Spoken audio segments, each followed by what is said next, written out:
All right, welcome. You're watching Live with Faye on YouTube. Thank you to those of you who've tuned in.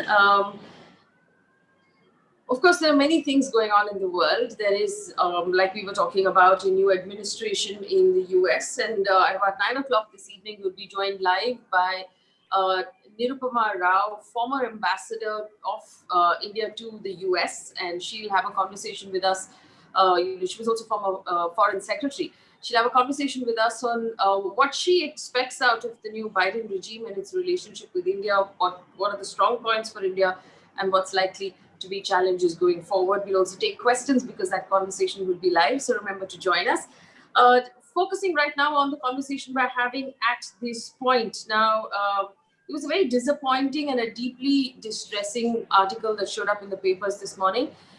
19-year-old Aishwarya Reddy, a scholar who had won a scholarship from Lady Shriram College in Delhi, who lives in Telangana, took her own life in her home in Telangana, calling herself a burden to her family in the note that she left behind.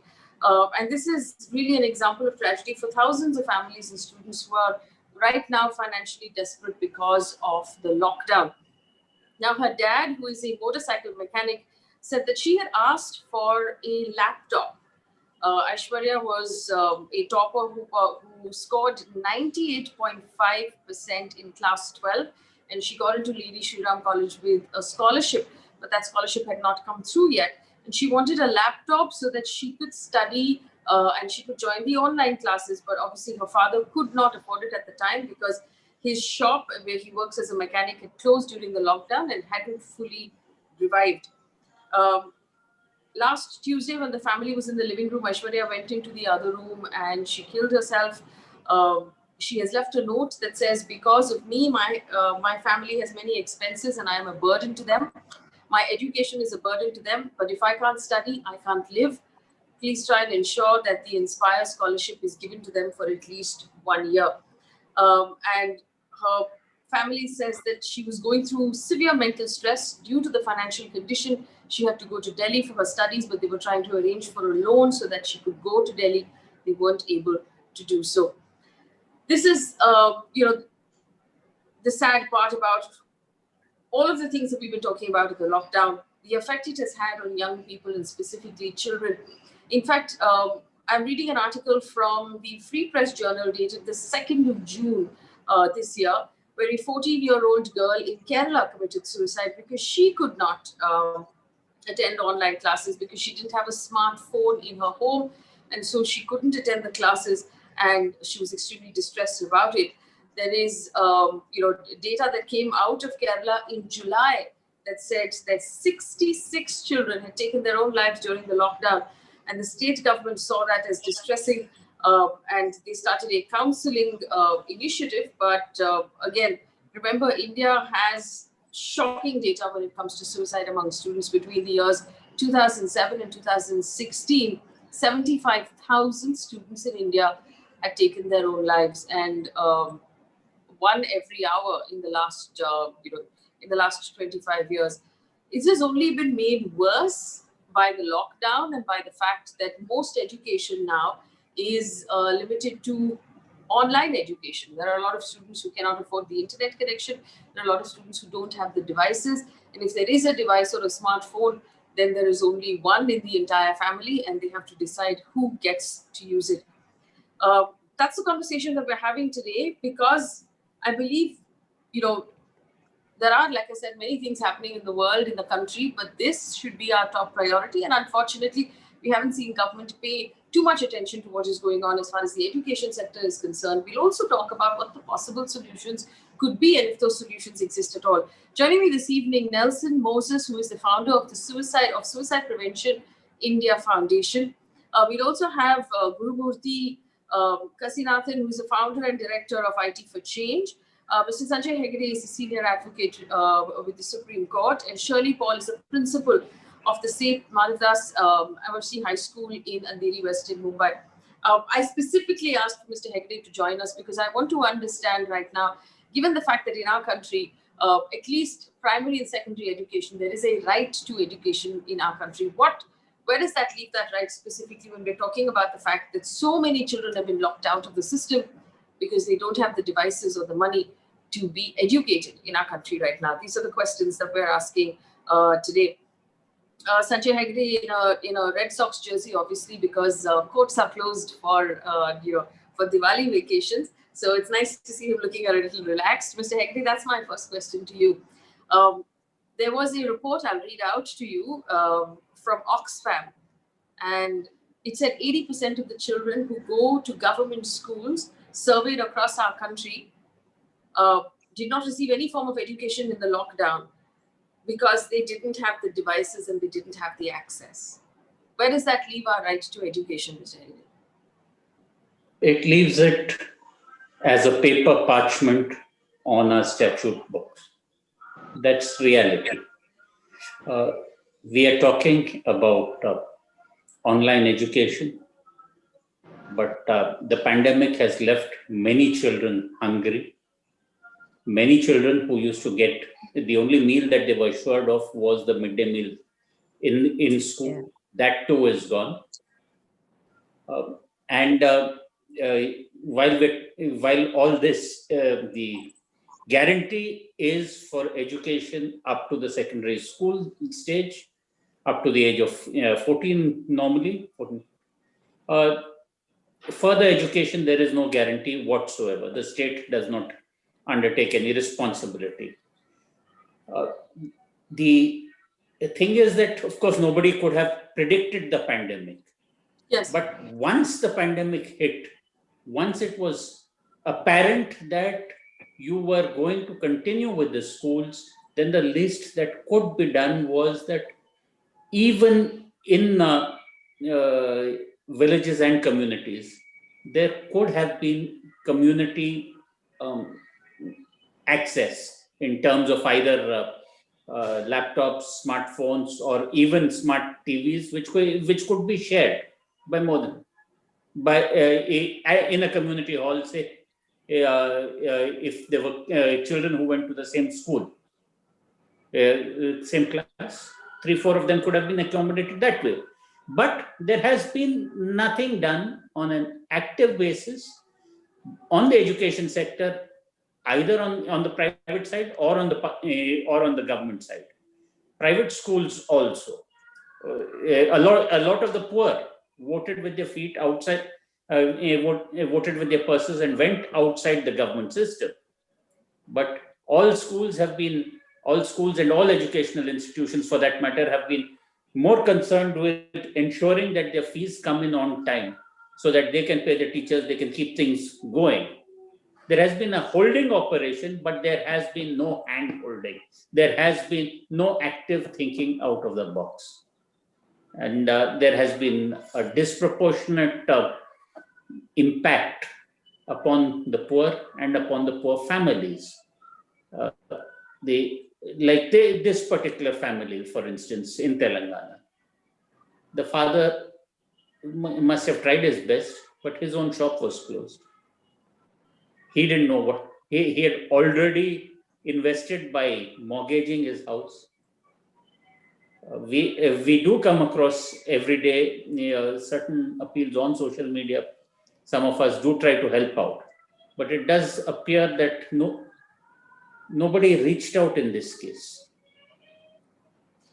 If we consider that Oxfam report that said in 5 states, 80% of the students in government schools received zero education whatsoever in this lockdown, then it's not a question of reaching out. This is a question of policy, because Twitter cannot raise funds for 80% of the government school students in 5 states of our country. This is a problem of government policy. Bharat Rawal has left us a message. He says, any policy that leads to death of innocent people is not a good policy. First we had demonetization, and now we have this sad state of affairs. I completely agree. 4 years after demonetization, we still haven't been told as citizens of this country who thought it up, who approved it, and who did the work and the background and the study and the research on it to say it was a good idea to begin with. We also don't know if there's been any at all development or improvement or any sort of those targets being achieved because of demonetization. The government has been completely opaque. In this policy, again, we could argue that the lockdown was brought in as an emergency measure, And there was no way to predict how this would turn out because we had no precedent and there was nothing to look at in terms of research. But it has been months and months and months and months, and the government has not come up with any viable solution for education. And that is really unfair. If every student in this country was asked to give up a year because we can't think of anything, that's one thing. But if only students from poorer families are losing a year, then that is the basis of inequality that will last for a very long time. We have Shirley Paul with us, who is a teacher and a principal I respect greatly. Ms. Paul, thank you for joining us. I know that even within your school, you've been struggling with the same problem. So there are two issues here. One is access to education. The other one is mental health and how these students handle just not being able to learn. True. Now, in this context, I would like to tell two parts. There is one, if there was a good policy, it's a big thing, but the policy, like let's say, keep it on the side, because we is closed down, lockdown in March. Today is November.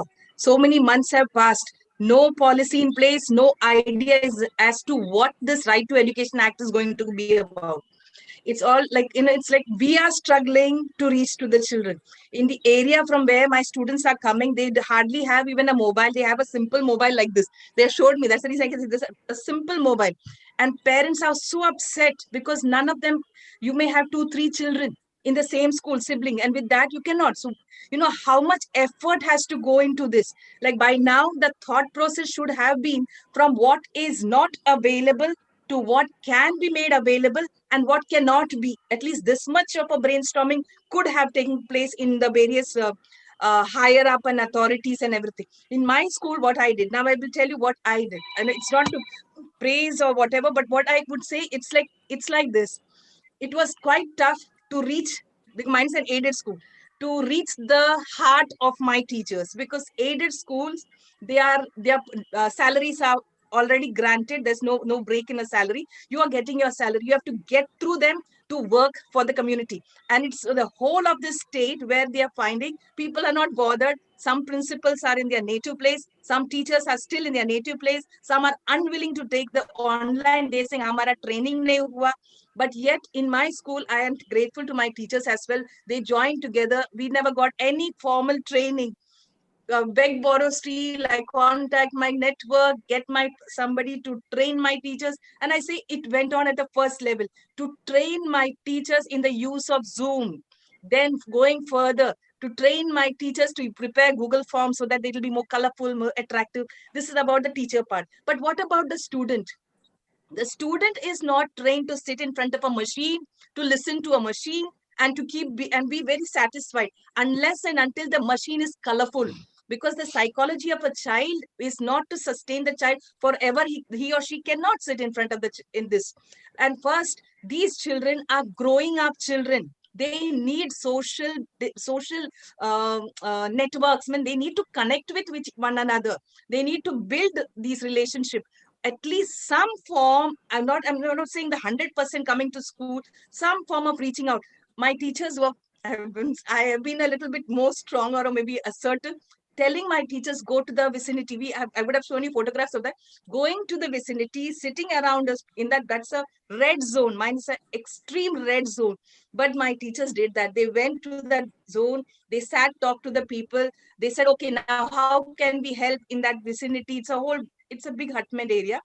Who has how many mobile and how we can take. So okay, theek hai, agar ye time pe theek hai, it's okay. Otherwise in the afternoon or in the evening we will call up. So this much of effort has happened from the individual level at various schools. I don't praise myself. There are many schools who have done that and we were able to. But what about those areas? Again, I keep telling, those areas, especially in the rural areas where there is no availability of this internet facilities are not available. What would you do there? You have to either go by there was a scheme once upon a time, I think it was some 6 to 8 years back, that every student was supposed to receive one what do you call iPad or lap. Yes. Something they were supposed to give that. It's like an iPad type of a thing, but they were supposed to give. It was a plan from this government, the previous maybe whatever, but that it was a plan. It was a good plan. Why can't you implement it now? Because now is the need of the hour. instead of going for another declaration of another extra lockdown, we will push the examination, we will do this, we can declare this as a 0 year. They don't think of the child's tension. The child is worried because when you are in a situation of where the financial constraints are very high, 2, 3 siblings, and they are struggling because my people are shoe shine family hawkers. They are the taxi, they clean the taxi, they are coming, maids, then single parent maids children are coming. Some of them have even kept their small little chain, whatever they have, and they have bought a mobile. It is not so easy. And I tell you, what has happened now is totally we have ignored the community. And it is like nothing is happening in terms of education. And as Sir said just now, regarding the midday meal, it's for you also information. The surprising thing, what should have happened from March 20th, this last month, 23rd of October onwards, in a chunk, they brought a lot of wheat, and then they brought, what is that, moong dal and harbara, and they dumped it in the school. Now, what could have been systematically organized with the community, NGOs, various corporators in that area? There are so many good people, volunteers are willing to help. That time they never thought. Instead, that area where my school is, there was a big problem related to ration. They were not even getting ration there. So this would have been of great benefit then. Nothing has been thought of in the term of education, or what the child is going on, what the parent is going on, what the education is going on, what the school is happening, but just sit and pass some comment and say something good is happening. Nothing is happening for that matter. We need to realize one thing: the child is of great importance. The child's inner feeling of wanting to know something. Now the child suicide it's a very, very sad thing. It's a very sad thing when you hear this. We had 3 cases like this where the child said, "Madam, mujhe aisa lagta hai koi fayda nahi jeene ka." So immediately your inner feeling should be to reach out to that child. Move. I would tell my teachers. I tell you, some of my teachers are staying very far, but those who are in the local area, I myself reaching there, telling them, "Come, let's sit together, let's talk. It's okay, fine." You know what did we do to these children? We said, "Don't worry, हम phone पे आपसे बात करेंगे, आप लिखिए, आपका exam का दे देना, आप टेंशन मत लो." लेकिन कोई टेंशन नहीं, अगर नहीं हुआ. Just quick question to you, Shirley Paul. When are the 10th standard examinations coming up? Big question mark. Now they are now the talk in town is this: they are probably planning to have a 0 year declared. But I am dead against this 0 year. I'm completely against 0 year. We could have planned out a very systematic. Now in the last time also, in the last interview also, I mentioned, why do we have to provide the Wi-Fi on the platform? Can't free Wi-Fi on the platform? There is no need. Instead, you provide it in the low areas where there is Wi-Fi facility not available. Like what Sir said, there could be community halls where the Wi-Fi can be provided and students can sit. And in these areas, there are many religious places where they can sit in their own places. They can sit and they can have an access to the Wi-Fi. They can have an access to online teaching. I come back to you about possible solutions, but I also want to bring in Gurumurthy right now. Nelson Moses right now. Nelson, you've been working with the Suicide Prevention India Foundation. Have you and your foundation registered more stress and more distress among young people and students? So we've done a survey, but that was not specifically for students. However, we have been working with some of the IITs and other colleges, and the thing we do here is the added stress both among school as well as college students. It has gone up, and there are many reasons, including financial distress, or the fact about their future prospects, academic issues, the uncertainty, the doubt, having to grow up, not graduate physically, missing out on a year, missing out on the networks which gave them social stability and kept the mental well-being. So yes, stress levels have gone up. Being in a closed environment, which is not natural for young adults, essentially young adults are negotiating the outside world, and the way they're doing this is being in environments where they are with their peers, or they're interacting with nature, or they're learning. And the learning cannot happen only online, and it is a very unnatural environment. So yes, not only has stress levels gone up, if some of the students were able to deal with their current issues with with other ways when they were having access to support networks. The elimination of these support networks has ended with them tipping over, which means I've had people who called in and said, well, my 21-year-old son has confessed to me that he's suicidal.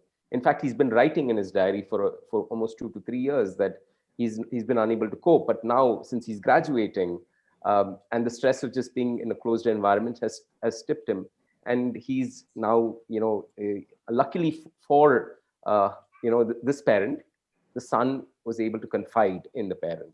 But in a lot of cases, because there's a feeling of being a burden to the family, they may not even talk to the family, and that's when it ends up with a suicide, where there is no going back, there is no second chance.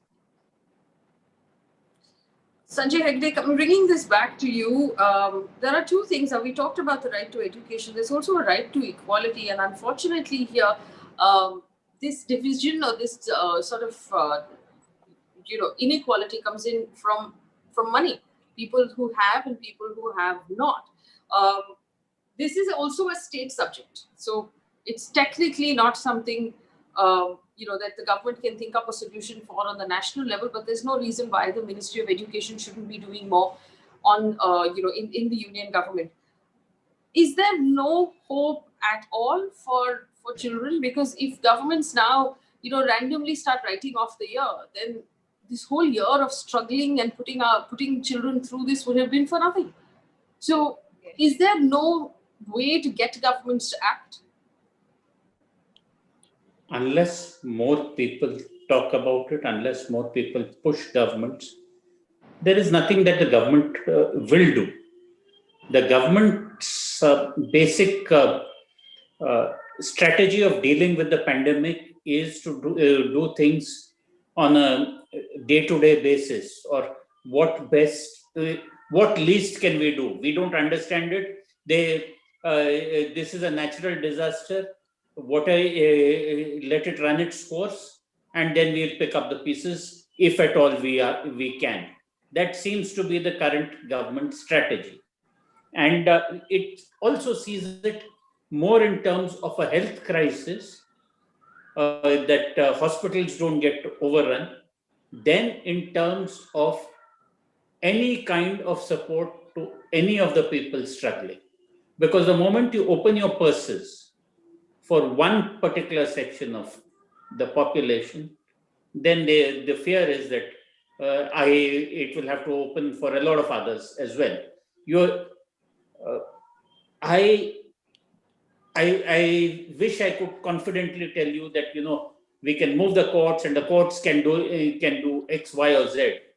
But quite frankly, courts also are afraid of getting into administration or micromanagement out here. This is where you need the central government to find the money, but actual implementation would be on the ground at the stage of the local governments, not necessarily the states, the municipalities, the blocks. That is where targeted money, which is accountable to the public, has to go.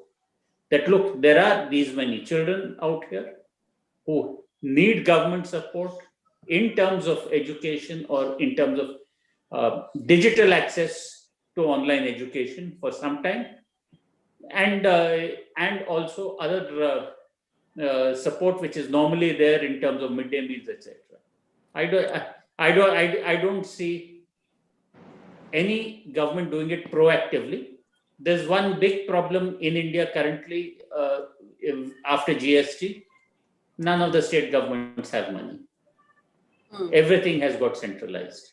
So don't tell me that education is a state subject, the center can do nothing. The center has to raise the money, make money available, and then proper implementation is there at the municipal level.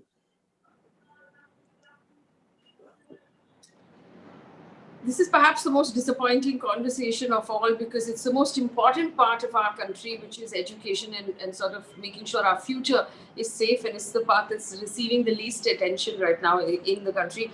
Tanvi D writes in saying LSR is equally complicit, the lack of infrastructure, sudden evacuation from the hostel, and delayed scholarship. The situation in rural areas is much worse. It's about time the education ministry was grilled about it.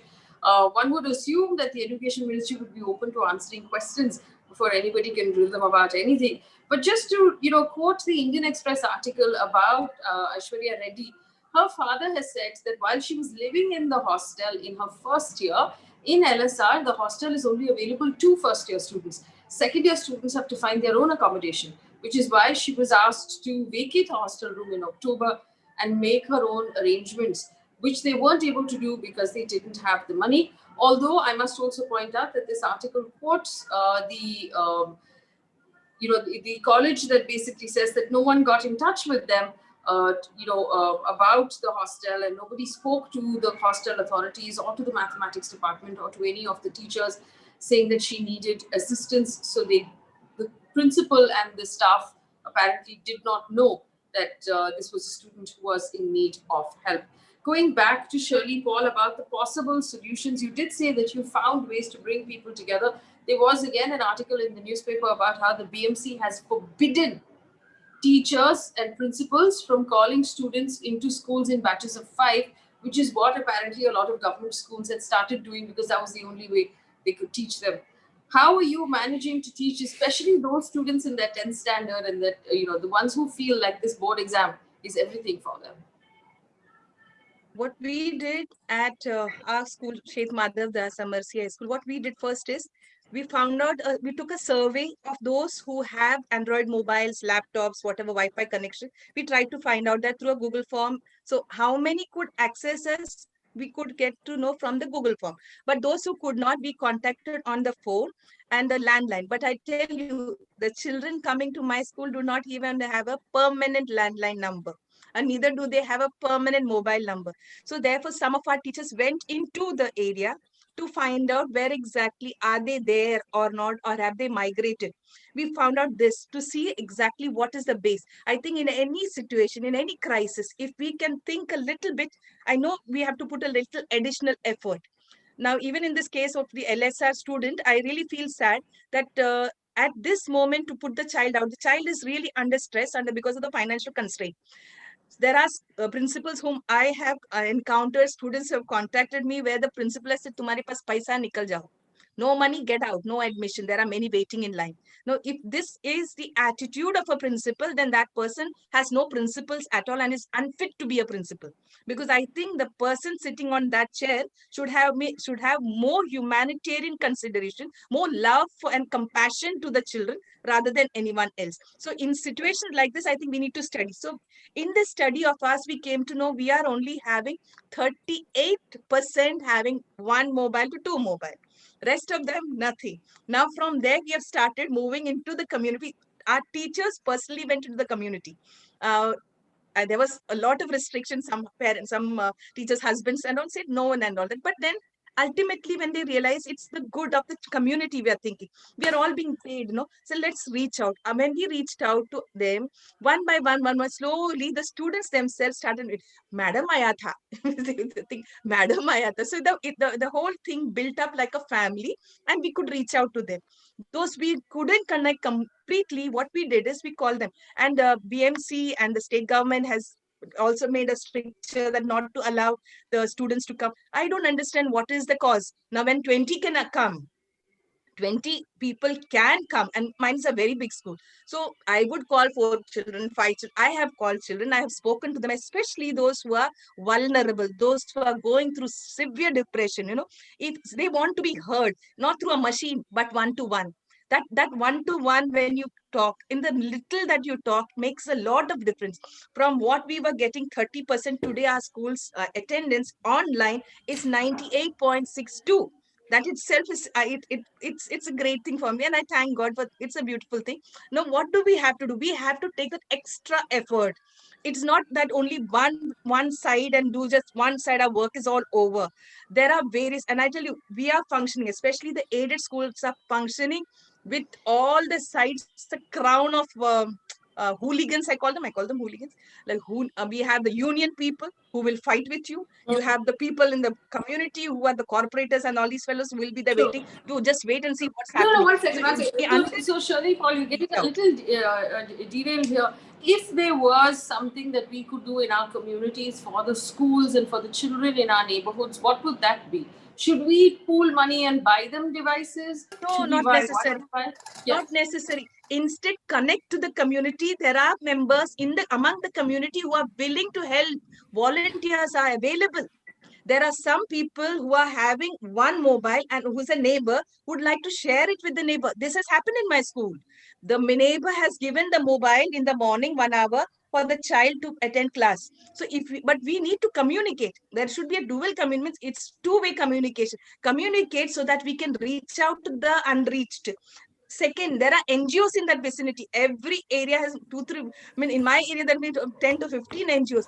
Make them work in this direction. Sure. There is another NGO called the Drop of Phone, who you have to give them the names, and then afterwards, whenever somebody donates an old phone, Android mobile, they get the mobile.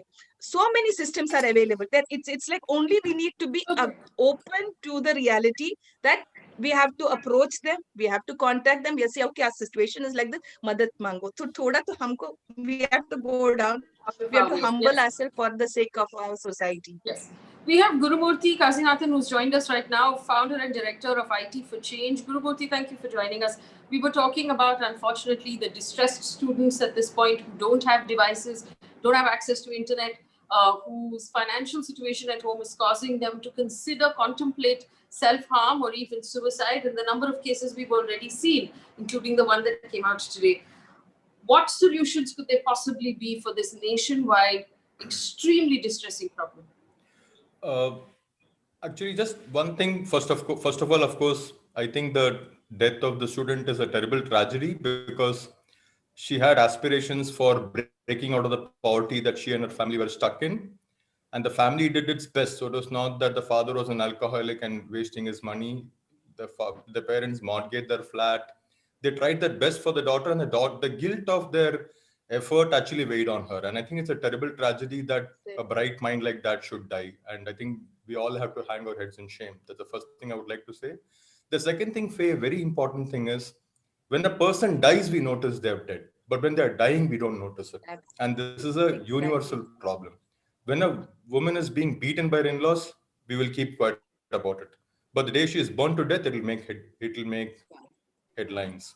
Right. And why I'm saying that is this one girl has committed suicide, but across the country, the evidence is very clear that young people are undergoing enormous distress on multiple counts.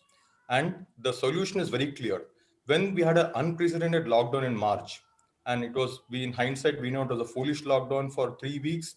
People are out on the roads. The poor were out on the roads, dying, starving because they don't have the bank balances that you and I have to protect ourselves through the crisis. They were coming out on the streets to get food, and the police were beating them and putting them back. 3 weeks later, we realized this lockdown is a bad idea. And after that, nobody has ever gone back to that kind of a harsh lockdown. We've had lockdowns, but they've always been tempered. We are phasing out the lockdowns. We are going to unlockdown. But for some strange logic, or actually I would say callousness, this has not applied to education. Just like a complete lockdown is foolish from an economic point of view because it kills people, this shutdown that we've had on schools so far for the last 7-8 months is causing enormous distress. And there are newspaper articles which say students are, midday meals in India is the biggest feeding program in the country. Of course, now I'm talking about school children and not colleges because colleges don't provide meals. The nutrition levels in India have been terrible.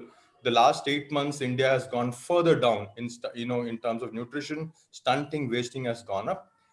Then, secondly, in terms of child labor, early marriage of girls, more and more girls are getting scared that they will have to get married off because schools are not opening. Schools and colleges are the place to protect them. So the solution is very clear. Just like you have unlocking of the economy, you have to unlock schools and colleges. There is no question. This girl wouldn't have died if the college was functioning and the hostel was working and she was in the college, because this devices availability is not a short-term thing. Let's be very clear about it. The shortfall of devices is of a magnitude that it will take us the next 5 years or 3 years to get devices to everybody. But that's not going to help now. So colleges have to start working, schools have to start working. That's the solution straight in front of us. And this death of this girl should strike a hard blow in that direction. That is what I would like to say. Let's open schools and colleges. Let's feed our children. Let's make sure they are protected. They will also learn. Well, just to support, what Gurumurthy was saying, India is home to the most hungry children in the world. Our children are hungrier than anywhere else in the Number world. one. We're number one, unfortunately.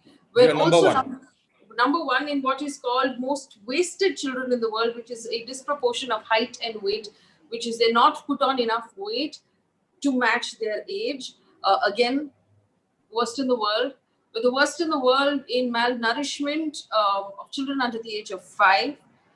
We are the worst among the worst in the world in anemic women and young girls who then give birth to underweight children. And this doesn't seem, and unfortunately what you said, which is that the story that came out today of this very unfortunate loss of life should shake us all. It has not shaken us all, because everyone is currently focusing on who's going to win Bihar tomorrow. Nobody is talking about the fact that it doesn't matter who wins Bihar as long as they turn around and do something for the children of Bihar, which is the worst in the country as far as hungry and children and illiteracy and the lack of midday meals is concerned. The worst record is with the state of Bihar. Who's talking about it? Nobody is talking about it. And that's the reality. We have a question here from Bharat Rabal who says, can we file an RTI and ask the government how they are dealing with this lockdown in terms of policy? What panel is looking at it? Mr. Sanjay Hegde, I would say to Bharat Rabal, good luck to you, because none of the RTIs about demonetization from 4 years ago have been answered yet. But is there any way, and I can see your hand up, Mr. Gurumurthy, but let me ask Mr. Hegde this question first. But is there any way to push the government into action or to demand answers from the government right now? RTIs, petitions in court, have the virtue of sometimes being reported in the press. And maybe you can just about embarrass the government into some kind of motion, but then it is just motion for the sake of motion. The correct answer Mr. Gurumurthy did give was to restart schools. Ultimately, what is it? We do know what the virus transmission is about. It has come down to being something that can be largely contained by a mask. Bring down school hours, if you will, to reduce the chances of infection. Get children with masks. We are now in the winter. Have more and more open air classes, but get the schools started. And ultimately, that is a great portion of a child's life and his mental health. For those few hours that he comes to school, where he is at par with the rest of the kids in school, they're all children studying. That is when he is out of a terribly depressive, poverty-stricken home environment. That alone would actually make for a bigger case. In the US, we've had a similar movement. There have been parents who have been scared about sending children to school. Fine, if you are scared about sending children to school and you can keep them at home and you take that responsibility, fine. But as a general proposition, open schools, feed children, get your machine back on track as far as possible. That kind of solution you can push for, and you can possibly push for through the courts as well. Also, there's a question. Somebody popped up saying, "Don't say hungry children, say malnourished." That's actually two very different things. Malnourished are children who aren't receiving enough nutrients to grow. Hungry children are those who don't get 3 square meals and go to bed hungry at night. We are, scoring higher than many other countries in the world on both metrics. So it's really pointless to argue about the nomenclature of what we're saying. No, so Faye, the thing is that one meal at school, yes, makes a was difference. yes, it was the only thing. And you know the story behind implementation of that of the midday meal scheme was a young child who knew what it was to be hungry in school. And when MGR became Chief Minister of Tamil Nadu, he revived the scheme that Kamraj Nadar had first put in. And he ensured it. And there was so much criticism at that point of time that you can't throw away public money like this. But Populist. as a consequence of that, you had a whole host of social indicators going up in Tamil Nadu, including the education of girls and women, which in turn raised the quality of people coming into the workforce. And Tamil Nadu, for the last so many years, has had governments which have been highly corrupt, but they have still been efficient and they have delivered. So, just to remind our audience, what Mr. Hegde is also talking about is the fact that it's common knowledge that hungry children cannot focus and they cannot learn because their body is too distracted and the brain is too distracted by the hunger.